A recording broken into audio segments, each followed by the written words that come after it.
Chaque État a le devoir et l'obligation de veiller à la protection et à la paix de son territoire et de ses citoyens. Heureusement, de tout temps et dans chaque nation, il a toujours existé des hommes qui ont choisi de défendre et de servir. Ces hommes ont choisi d'agir pour les autres avant d'agir pour eux-mêmes. Parmi eux, les militaires. Cette émission a une dimension bien particulière. Nous allons parler d'actualité, de politique, mais surtout d'engagement. Mesdames et messieurs, garde à vous. Bienvenue dans le deuxième numéro de votre émission Entretien. Notre invité d'aujourd'hui, on le tue, mais on ne le déshonore pas. Il a été formé dans la discipline, l'honneur et le sens du sacrifice. C'est pourquoi il donne et reçoit des coups. Il a gravi les échelons jusqu'à devenir colonel, ancien patron de la DIRPA, mais également ancien attaché de défense auprès de l'ambassade du Sénégal à Washington. Nous recevons aujourd'hui le colonel Abdourahim Kébé. Colonel, bonsoir. Bonsoir, Djibril.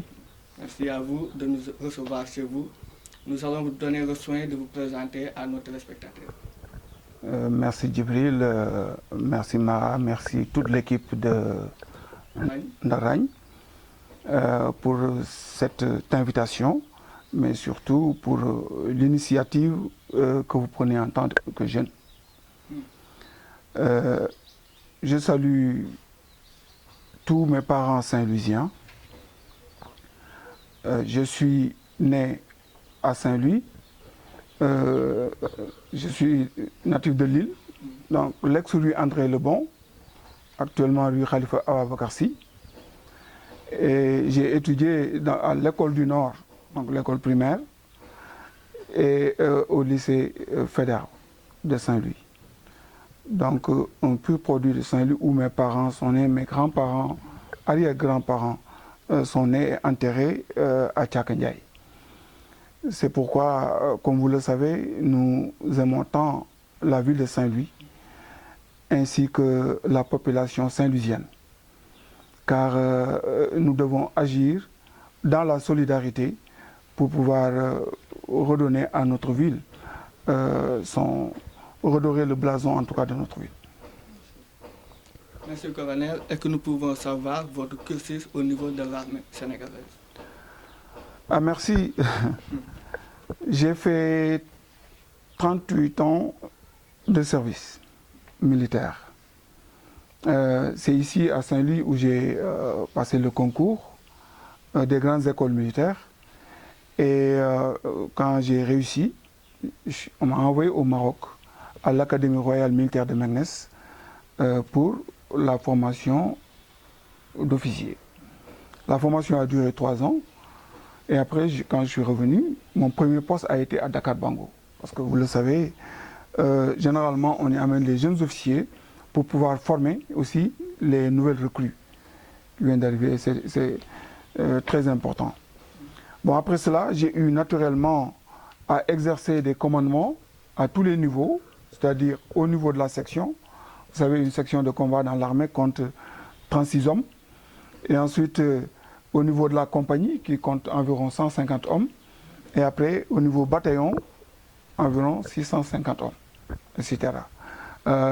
J'ai eu des fonctions aussi bien de combat que d'état-major.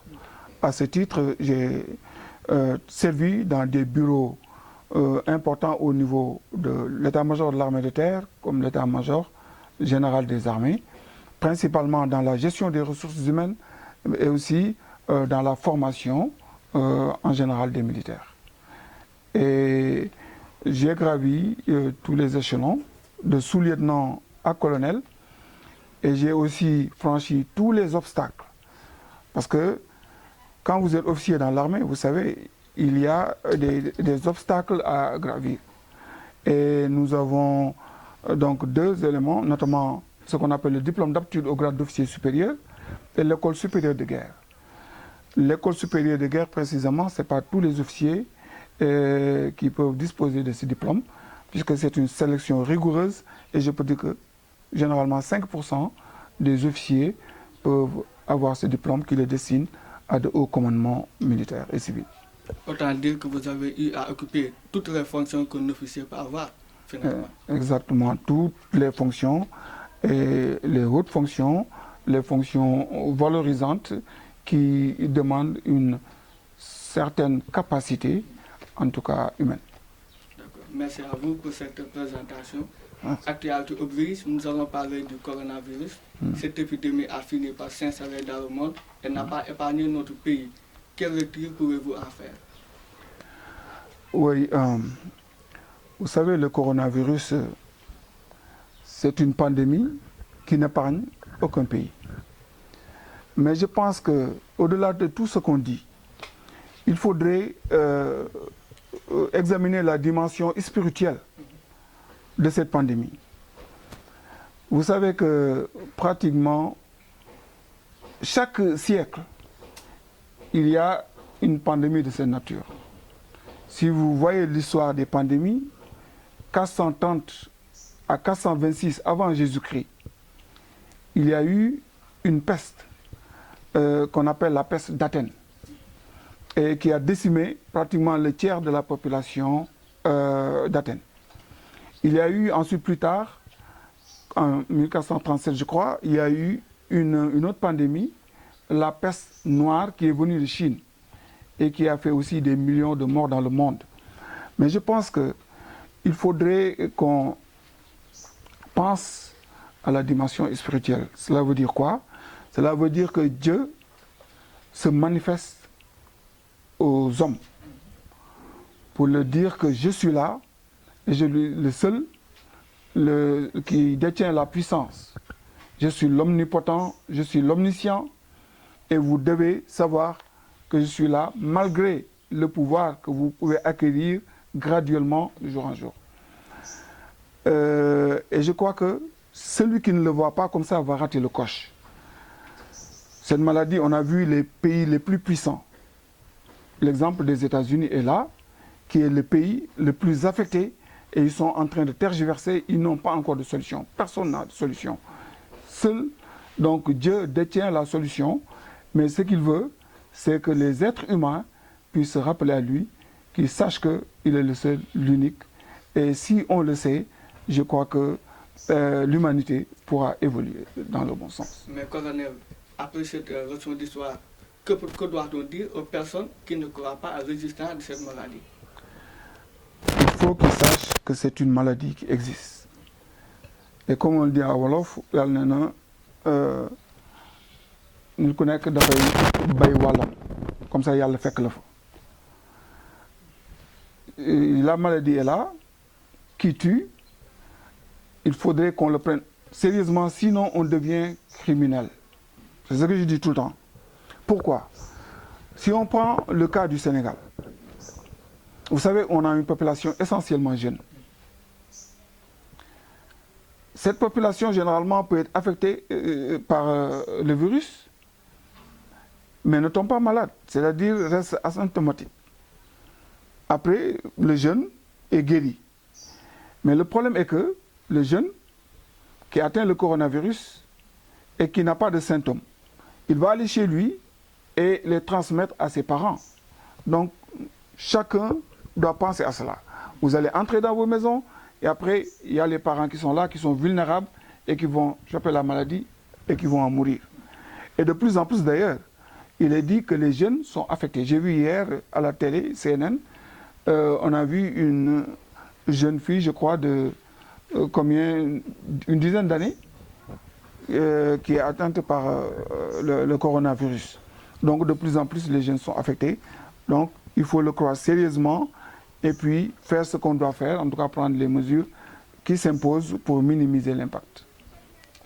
Notre gouvernement, comme tous les gouvernements du monde, ont pris des mesures pour lutter contre cette pandémie. Comment jugez-vous la gestion de cette crise par le gouvernement du Sénégal? La seule réponse est calamiteuse. Une gestion calamiteuse. C'est ce qu'on a vu. Justement, état d'urgence, couvre-feu, confinement, mais toujours le nombre de contaminés augmente de jour en jour. Peut-on parler finalement d'un échec? Vous savez, c'est un véritable échec parce que tout simplement, nous avons un gouvernement qui n'est pas responsable. Un gouvernement qui tergiverse. Un gouvernement qui ne prend pas la pleine mesure en tout cas de la situation, qui fait que finalement il a démissionné d'ailleurs. Parce que tout simplement, chaque fois que les autorités sanitaires font des recommandations, l'État est incapable à assurer le suivi ou à faire prendre les mesures d'accompagnement. Il y a de bonnes mesures qui ont été prises, mais le défaut, c'est les mesures d'accompagnement. Et ensuite, quand de bonnes mesures ont été prises, le gouvernement qui est peureux, nous avons un leadership qui n'est pas fort, qui fait que chaque fois que quelqu'un tousse, alors il recule. Ces va-et-vient n'augurent rien de bon et ne sont pas la marque d'un bon leader. Merci. Le gouvernement a été défié à de nombreuses reprises, comme vous le dites. Déjà, des jeunes ont manifesté contre le couvre-feu, d'autres ont manifesté contre la fermeture des lieux de culte. Et tout cela, l'État a reculé. Avons-nous un gouvernement faible, fragile, colonel? Oui, je l'ai dit tout à l'heure, nous avons, disons, un État qui est très très faible. Un État qui fait du pilotage à vue, mais aussi qui fait du tâtonnement en permanence. Ça veut dire que nous sommes avec un gouvernement qui manque de vision. Et ça, c'est grave pour un pays. Cette politique, comme ça, on ne sait pas où on va. Je crois que tant qu'on aura des dirigeants de cette nature, le Sénégal ne pourra jamais avancer. Comme vous l'avez vu, au niveau de bonnes mesures ont été prises. Au niveau des mosquées, c'est vrai qu'il y a des chefs religieux, certes, qui se sont révoltés. Mais il y a beaucoup d'autres qui ont accepté les mesures. Mais voilà, parce que ceux qui sont là sont des peureux. Ils ont préféré faire marche arrière, tout simplement, alors que s'ils avaient pris des mesures d'accompagnement, peut-être ces situations n'allaient pas se passer.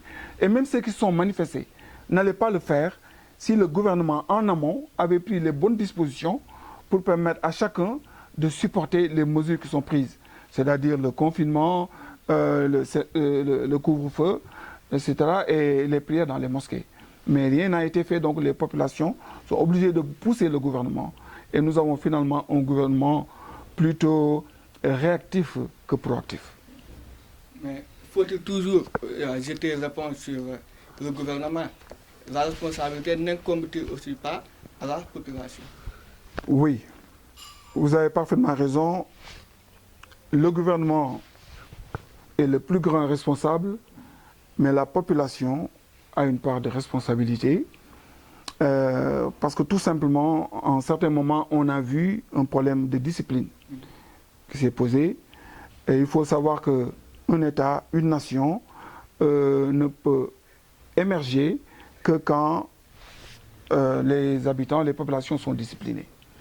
Et les Asiatiques nous donnent de bonnes leçons dans ce domaine-là. Vous voyez, avec leur philosophie, le confucianisme et tout cela, sont des gens qui sont très disciplinés. Et pour que ça marche, il faut que les gens acceptent de suivre les règles. Cela n'est pas une fatalité. Je sais que c'est une possibilité, mais à condition que nous ayons des leaders qui sont forts. Comme je dis, une main de fer dans un gant de velours. Quand il y a des mesures qui sont bonnes pour toute la population, pour la communauté, il faut faire appliquer la mesure et ne pas avoir peur des conséquences parce qu'on aime la population. On sait ce qu'il adviendra si les règles qui sont édictées ne sont pas suivies. Donc là, on fait appliquer rigoureusement les mesures. Mais c'est ça qui manque actuellement. Donc les populations doivent faire preuve de plus de discipline, faire confiance aussi aux autorités sanitaires qui, malgré la faiblesse de leurs moyens, font tout pour atténuer la souffrance des populations et des malades. Et il faut donc essayer de suivre leurs instructions. Mais ce qu'on voit quelquefois au Sénégal, c'est désolant. On voit même des jeunes qui vous demandent « Oui, mais est-ce que vous pensez que réellement cette maladie existe ?» Alors que ça, je crois que c'est même une question qu'il ne faut plus poser. Terminons à présent avec cette pandémie. Avec cette dernière question, le gouvernement a décidé de sauver l'année scolaire. Qu'est-ce qui, selon vous, a motivé cette décision, malgré la réticence de certains? Bon, je crois que sauver, je ne sais pas si le gouvernement veut sauver l'année scolaire ou s'il y a d'autres choses en dessous. Parce que pour le moment, eux, ils ne pensent qu'aux classes d'examen de toute façon. Oui. Il n'y a que ceux qui sont en classe d'examen qui sont concernés. Pourquoi uniquement eux et pas les autres? Mais c'est un problème très sérieux qu'il faut traiter dans une approche holistique parce que le problème de l'éducation est un vrai problème au Sénégal, tout comme par ailleurs le problème de la santé. Mais pour ce cas précis, dans le cadre de la gestion du Covid, on se rend compte qu'il y a eu aussi des tâtonnements. Parce que le gouvernement s'est empressé de prendre des mesures, mais sans concertation avec les concernés, les enseignants, le monde universitaire, voilà, le personnel académique. Et ils ont pris des mesures et se sont rendus compte que ces mesures n'étaient pas applicables.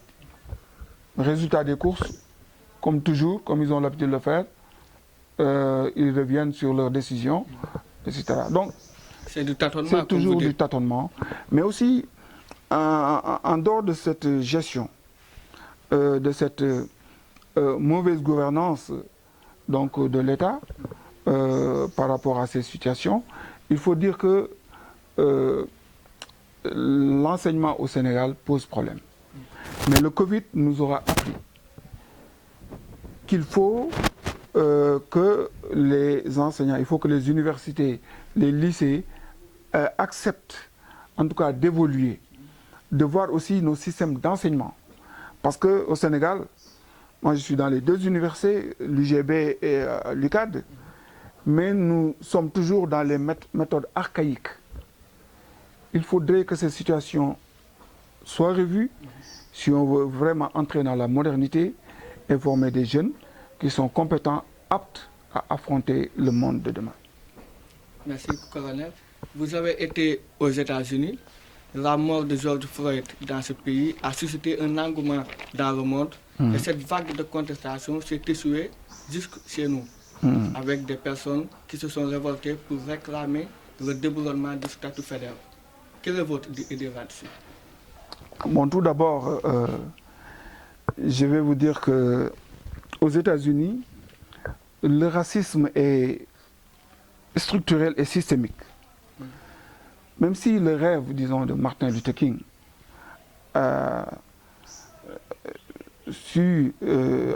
enfin, on a pensé que son rêve allait se matérialiser avec l'élection d'un président noir, Obama. En l'occurrence Barack Hussein Obama. On se rend compte que le racisme aux États-Unis est encore une réalité. Exactement. Parce qu'il est systémique, il est institutionnel. Et la mort atroce de George Floyd, a secoué le monde et a aussi réveillé les consciences généreuses. Ce qui fait qu'un peu partout dans le monde, il y a eu des manifestations contre le racisme. L'onde de choc est arrivée jusqu'en Afrique, naturellement. Je voudrais préciser qu'au Sénégal, cette affaire n'a fait en fait que exacerber disons, ce que les populations avaient pris en compte. C'est-à-dire, les Sénégalais, de manière générale, avaient depuis assez longtemps dénoncé ce fait colonial qui s'imposait toujours aux populations. L'onde de choc donc, de Floyd est venue amplifier ce phénomène, de sorte que de plus en plus on demande le déboulonnement des statuts et qu'on rebaptise des rues qui portent des noms français. Particulièrement ici à Saint-Louis, nous avons la problématique de la statue de Faidherbe. Vous m'avez demandé ce que je pense de cela, je l'avais déjà exprimé. Je suis pour le déboulonnement de la statue, dans la mesure où Faidherbe, en fait, incarne le racisme dans son expression la plus rude.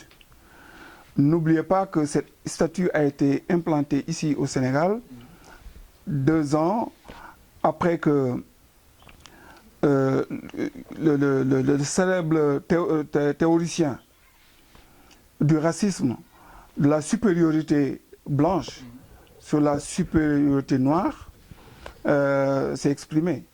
Vous savez qui c'est? Non, on reprend avec vous. Donc, si vous voyez l'histoire, vous verrez donc que les colons ont théorisé la supériorité de la race blanche sur la race noire. Et il fallait venir, la race blanche avait la mission de civiliser la race noire. Et c'est 2 ans après cela qu'on a implanté ici la statue, pour montrer que, voilà, le blanc est là, il est supérieur, et il a une mission civilisatrice pour sortir, en tout cas, les indigènes de leur état de sauvagerie. C'est ça, en fait, ce que représente Faidherbe. Au même moment, en France, on voyait des images du nègre, disons, Banania Yabon. Je crois que vous avez tous entendu de cela. Cette image où on voyait un noir lipu et qui voulait montrer tout simplement que le noir n'est pas en mesure d'articuler 3 mots correctement en français. C'était ça l'image raciste qui était convoyée. Donc pendant que ces images-là défilaient en France, nous avions les statues comme la statue de Faidherbe qu'on nous imposait. Je crois que cette statue est une insulte, en tout cas aux Sénégalais et à l'Afrique d'une manière générale. Et il faudrait qu'on l'enlève pour en finir avec les pédagogies négatives. Les Français, comme les Occidentaux d'une manière générale, eux, ils utilisent une pédagogie positive. C'est-à-dire qu'ils apprennent à leur population la victoire. Voilà, nos ancêtres, ils ont pu soumettre tel peuple, ils ont pu civiliser, voilà, des sauvages comme les Africains, etc. Mais nous avons la pédagogie des défaites. Si vous voyez, quand vous apprenez l'histoire avec nos conquérants, ils sont tous défaits. Et laisser l'image de Faidherbe au niveau de la place Faidherbe contribue à cela, donc à marquer les esprits pour nous maintenir toujours dans la servilité. Dans la dépendance. Vous êtes donc contre la statue de Faidherbe. Mais justement, colonel, dans cette même veine, vous n'hésitez pas à prendre position par rapport au franc CFA, mais également, vous n'hésitez pas à dénoncer la mainmise de la France. Le colonel est-il un panafricaniste? Bon, je crois que effectivement, le franc CFA est un problème pour l'Afrique. Et je pense que lutter contre le franc CFA, c'est lutter pour l'émancipation africaine. À ce titre, on travaille, quelqu'un qui est contre le franc CFA, en fait, travaille pour toute l'Afrique, parle au nom de l'Afrique. Parce que tant que le CFA restera au niveau de l'Afrique de l'Ouest et de l'Afrique centrale, dans le cadre de l'UEMOA, l'Union économique et monétaire ouest-africaine, et la CEMAC, Communauté économique et monétaire de l'Afrique centrale, tant qu'il en sera ainsi, l'Afrique ne pourra jamais émerger. Parce que vous voyez que nos devises sont conservées en France depuis 1945 jusqu'à maintenant. Bon, maintenant, les Français vont laisser du lest, mais jusqu'à présent, ce n'est pas complet. Donc on veut faire seulement des réformettes, mais il faudrait que les Africains arrivent à pouvoir contrôler leur monnaie. Il n'y a que de cette manière qu'on pourra entrevoir un développement. Merci. Chaque nation porte en elle le poids de son histoire et de sa culture. Que doit-on retenir, que doit-on oublier, mais surtout qui en décide? Le colonel Kébé s'est exprimé. Parlons, colonel, à présent de votre engagement en politique. Comme vous nous l'avez dit, vous avez été un colonel de l'armée. Pourquoi cette reconversion dans le champ politique? Mais bonne question. Tout d'abord, ça s'est fait, je peux dire, c'était par accident. Parce que j'étais au Canada en train de travailler là-bas, d'étudier, de poursuivre mon doctorat. Et c'est là-bas où les politiciens sont approchés de moi, en réalité, pour que je vienne soutenir Idriss Seck. Oui. Et c'est dans ce cadre-là que je suis venu, j'ai discuté avec Idriss Seck et j'ai décidé de le soutenir. Voilà, nous allons d'ailleurs, vous avez répondu à notre prochaine question. Pourquoi ce choix? Oui. Pourquoi ce choix de travailler avec Idriss J'ai Seck? choisi Idriss Seck pour plusieurs raisons. D'abord, Idriss Seck, comme vous le savez, c'est quelqu'un qui est déjà un homme d'État. Et il a l'expérience. Ça, c'est important en politique. Il a l'expertise, il a aussi le charisme pour diriger un pays et surtout, il a un amour incommensurable pour son pays. Je m'en suis réellement aperçu. Qui plus est, son offre programmatique est de nature à faire aller le Sénégal de l'avant. Parce que c'est quelqu'un qui privilégie les nationaux, donc tout ce qui est national par rapport à l'étranger. Il a dénoncé en fait tout ce qui se passe actuellement, tous les scandales sont passés, il s'est exprimé pour les dénoncer. Donc, en réalité, c'est quelqu'un, moi je trouve qu'il est l'homme de la situation et qu'il a l'autorité qu'il faut pour ramener de l'ordre et de la discipline dans ce pays. Et nous en avons besoin. Allié maintenant à son expérience, je sais que s'il arrivait à prendre le pouvoir, il allait, à mon avis, amener le Sénégal. Il s'est exprimé pour dénoncer, comme vous dites, mais pourtant, certains lui reprochent son mutisme. Qu'en pensez-vous? Oui. Vous savez, je ne suis pas contre ce que les gens disent, parce que moi-même, je me suis exprimé à l'époque en disant qu'un opposant doit s'opposer de manière bruyante. Et je soutiens jusqu'à présent cette idée. Maintenant, Idriss Seck a son agenda. Et ça fait partie aussi de sa stratégie de communication. Il y a ce silence, mais n'empêche qu'il y a... vous entendez de temps en temps les voix de Déthié Fall ou certains du parti, en tout cas, qui s'expriment par rapport à l'actualité. Mais c'est vrai qu'il est préférable, en tout cas moi personnellement, préféré qu'il ne parle pas tout le temps, parce que c'est aussi, quelquefois, c'est pas progressiste, mais qui s'exprime quand il y a des éléments déterminants qui engagent la vie de la nation. Comment jugez-vous l'actualité de votre parti ici au niveau de Saint-Louis? Êtes-vous bien représenté? Bon, au niveau de Saint-Louis, vous savez, le parti est structuré de sorte qu'il y a un coordonnateur, et un coordonnateur départemental et un coordonnateur communal. Je ne suis moi ni l'un ni l'autre, je suis secrétaire national. J'ai une responsabilité nationale. Mais je leur viens en appoint en réalité. Il revient au coordonnateur d'animer la vie politique au niveau de Saint-Louis. Il faut qu'il y travaille davantage pour mobiliser les gens et puis pour faire des actions beaucoup plus visibles. Mais je sais que le parti commence en tout cas à bouger parce qu'il y a la structuration qui est en cours et c'est à la fin de cette structuration où les Saint-Louisiens vont vraiment sentir peut-être le Réumi un peu partout dans chaque quartier. Le Réumi fera des actions de présence. Mais vous, personnellement, quelles sont vos ambitions politiques? Doit-on s'attendre à une candidature à la mairie de Saint-Louis? Bon, je le dis toujours que chaque bon Sénégalais, chaque bon Saint-Louisien doit avoir une ambition. Vous-même, vous devez avoir une ambition de briguer la mairie. Certainement. Maintenant, nous ne savons pas quand est-ce que ces élections auront lieu. C'était supposé avoir lieu en 2019, oui. On avait dit en 2020 avec cette pandémie. C'est sûr que ce ne sera pas le cas. On attend d'y voir un peu plus clair. En tout cas, je ne peux pas dire que je vais être candidat. Dans la mesure où pour être candidat, il faudrait être investi par un ou des partis. Parce même moi, si je devais être candidat, je n'allais pas le faire de moi-même. Il allait y avoir des partis, d'autres, des coalitions, oui.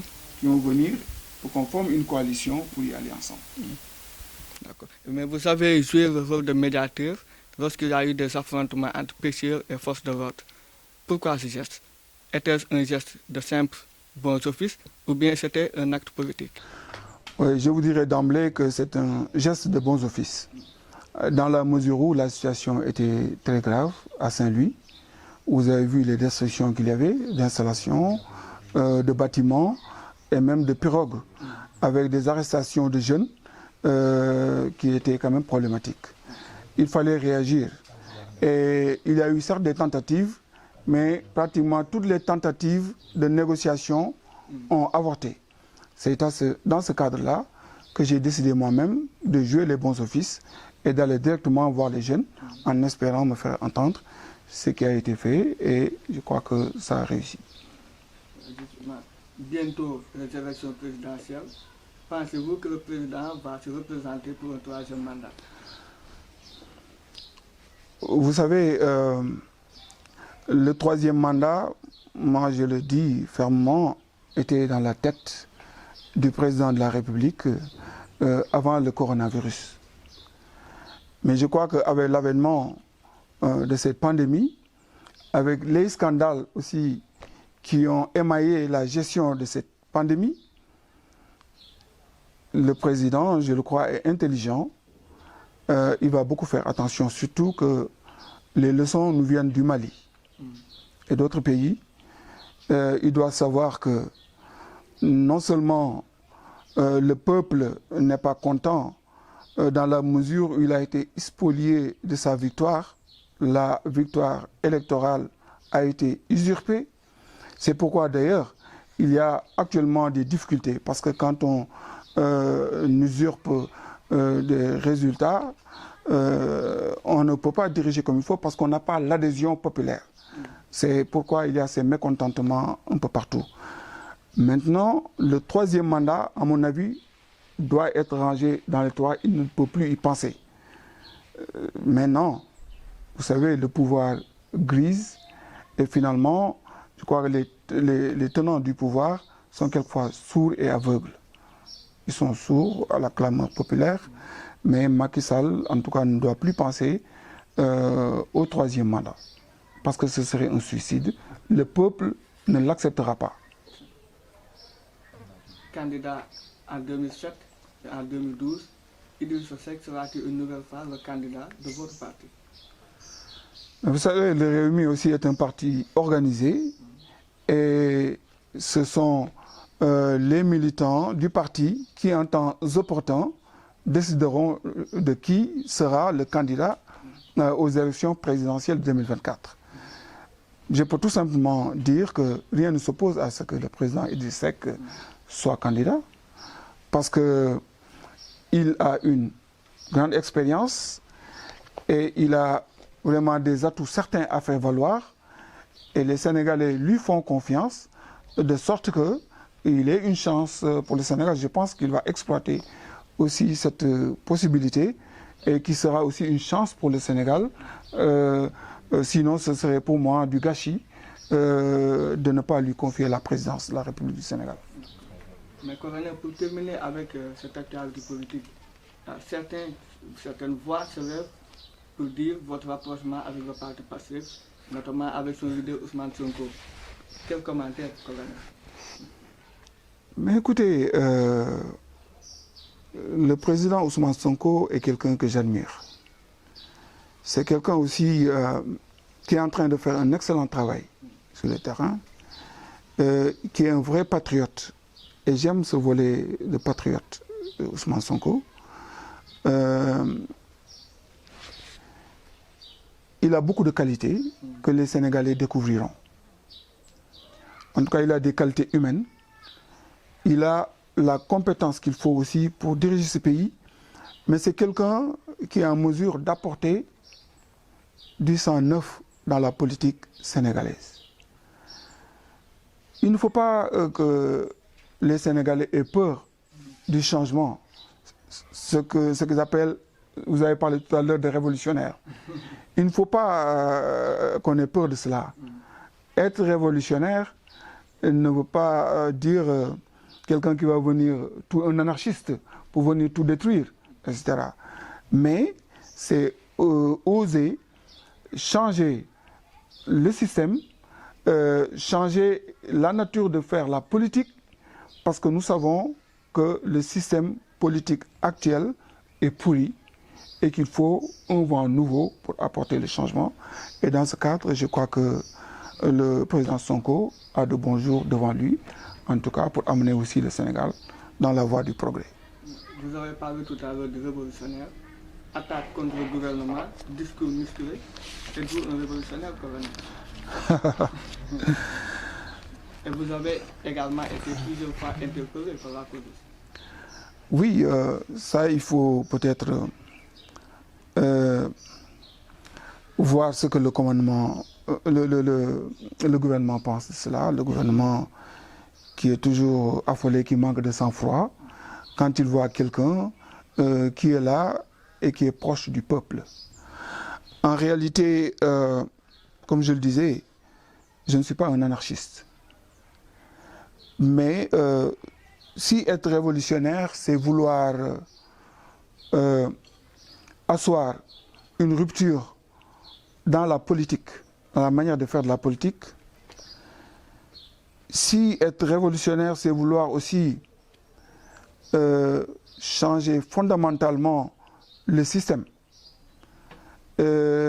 qui, tant qu'il est là, posera un problème. Je crois que si c'est ça, je peux dire que je suis révolutionnaire. Parce que vouloir redistribuer les cartes pour qu'il y ait plus d'égalité, plus de justice et plus d'équité, ça c'est mon travail. En tout cas, c'est mon souhait et je m'occupe à ça. Et je suis proche donc de tous ceux qui ont cette ligne de conduite pour pouvoir changer le Sénégal, faire en sorte que les richesses du pays ne soient plus accaparées tout simplement par un groupe, une famille, un clan, mais que nos ressources profitent à tout le monde. C'est ça le but recherché parce que, comme vous le voyez, il y a scandale sur scandale. Le pouvoir qui est là est en train de s'accaparer de tout à la fois. La boulimie foncière, la boulimie financière, etc. Il tire sur tout ce qui bouge parce que tout simplement, il y a des badoleurs peut-être qui sont venus dans la politique et qui voilà, veulent préparer l'avenir de leur progéniture, ce qui fait qu'ils détournent tout l'argent du pays et laissent maintenant les Sénégalais dans la misère. Chers téléspectateurs, nous en arrivons au terme de cette émission. Le mot de la fin, colonel. Oui, je vous remercie encore une fois de m'avoir rendu visite pour cette émission, mais surtout d'avoir cherché à éclairer l'opinion de nos parents saint-louisiens. Je leur demande de ne pas se décourager, de continuer à voir l'avenir en rose, mais de s'engager activement pour qu'il y ait un changement véritable dans ce pays.